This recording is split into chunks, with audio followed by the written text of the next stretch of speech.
Подписациядан кызыл жазууну басып, жанына коңгуроочунда сөз түрдө басып коюңуздар. Аллах Таала Экваторго бүгүн өтө чоң кырсык жөнөттү. Борбору талкаланды. Экватордогу Китодо коркунучтуу сел жолдогу бардык нерсени кыйратты.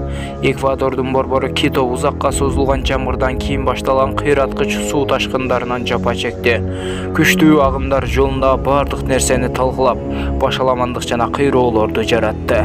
Шейшемби күнү 1-февралдан баштап расмий өкүлдөр Экватордо акыркы 20 жылдагы эң катуу суу ташкынынан Китодо кеминде 22 адам каза болгонун, үйлөрдү, унааларды суу каптап, спорт аянтчасындагы спортчуларды жана көрүүчүлөрдү ошол жерде агызып кеткенин билдирди. Эквадор тез жардам кызматы Twitter баракчасынан 20 адам дайынсыз болуп, 47 адам жаракат алганын билдирди. Видеодо Эквадордун борбору Кито шаарынын көчөлөрүндө таштар, баткактар жана таштандылар ташылып баратканын көрүүгө болот. Анткени куткаруучулар тургундарга тез агып жаткан дарыялар аркылуу коопсуз жерге өтүүгө жардам беришет. 2,7 миллион калкы бар шаарда жашагандардын көбү баш калкылоочу жайларга камалды. Анткени үйлөрүн суу каптап кеткен, же жашоого жараксыз.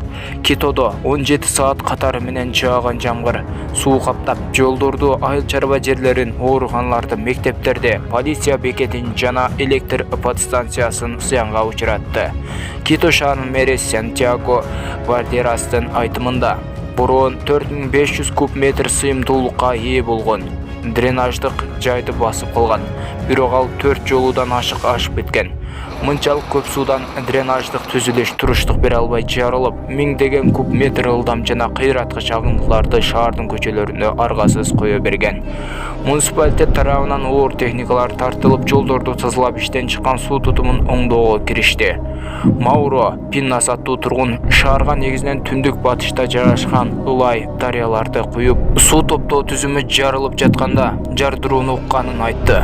Кээ бир жерлерде электр мамылары кулагандыктан электр жарыгы жок болгон.